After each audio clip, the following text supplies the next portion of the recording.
I'm here with Judy Swolsky, who heads IBM's mid-market operations. We're Exchange 2012, and Judy, thanks for spending some time with us today. Thank you, Paul. A lot of talk here about the cloud, about mid-sized businesses in the cloud, and I'm wondering, what are some of the biggest benefits that you're seeing your customers get, your mid-sized customers get, when they move to the cloud? Great question, Paul. I think the real thing that motivates most of our clients to think about outsourcing at least a part of their business is the cost. You know, they have limited IT staffs. Their core business is in the industry that they're choosing to serve. They care about their clients. They obviously want to manage their inventory. They care about understanding their data. What they don't really care about is how all of that happens. So having their own data center, managing their own IT can be very expensive. So when they have the choice, as long as they feel like their data will be secure, that the service level will be what they need, then it can be much more cost effective. And it all gets translated into operating capital as opposed to things that they have to invest in up front. So the monthly rate of the monthly bill of what they're paying for that service can be very compelling as they continue to grow and really focus on the things that they need to do to be effective in the marketplace. They don't have those big financing charges they have to take on for capital equipment. Exactly. Everything having to do with managing technology can be something that, you know, their large enterprise colleagues spend a lot of time and effort making sure that they have, you know, total control over their own operations. And yet, you know, the smaller businesses have exactly the same challenges. You know, how do I grow? How do I ensure that I'm profitable? How do I take care of my top clients? How do I hire effectively and take care of my employees? None of that is intrinsically technology.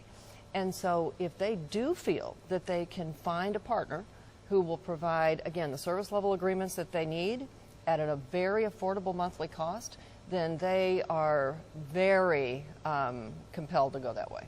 Now, you didn't mention business agility, Judy, and I wonder in the longer term, will that actually be the more compelling value proposition of the cloud, is the ability to mix and match applications and to get new apps deployed that much faster? I think that's absolutely part of it. You know, I think about you know, additional capabilities that they need in their business.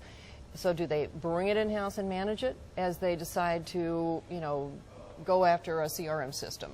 Or if they decide that they're going to allow all of their employees to bring their own devices, their mobile devices. Mobility now is on every CEO and CIO's mind, because not only are they eliminating some of the cost of providing that technology to their employees by letting them bring their own, now all of a sudden it's the whole management of that and the risk associated with a lost device. So I think that as new demands come onto the company, they absolutely have a lot more flexibility if they agree to, you know, outsource that to a managed service provider, outsource it to a public cloud. And then sometimes if they really believe that it is intrinsically a core part of their business, then that's why hybrid clouds are so popular. Part of it can be on-prem in their data center. Part of it can be in the cloud, giving them ultimate flexibility in how they want to manage their business. Do you think that mid-sized companies actually stand to benefit more from the cloud than large enterprises? Well, I think back to business agility, I think they're nimbler. So when a smaller company decides, you know, I really need this capability in order, you know, I really want to sell. I want commerce, you know, as a part on the web as part of my solution, my benefit, my value to the world. They can bring all of that up in the cloud so simply today. The software is there. The expertise is out there in the marketplace. You know, the great thing about this industry is that, you know, very smart people see a niche. And some of those are providers, managed service providers. Some are application providers. So some are systems integrators. So when you think about a small business, do I want to build that myself? Do I want to hire people to do that for me? Or do I really want to look at the great talent that's already out there?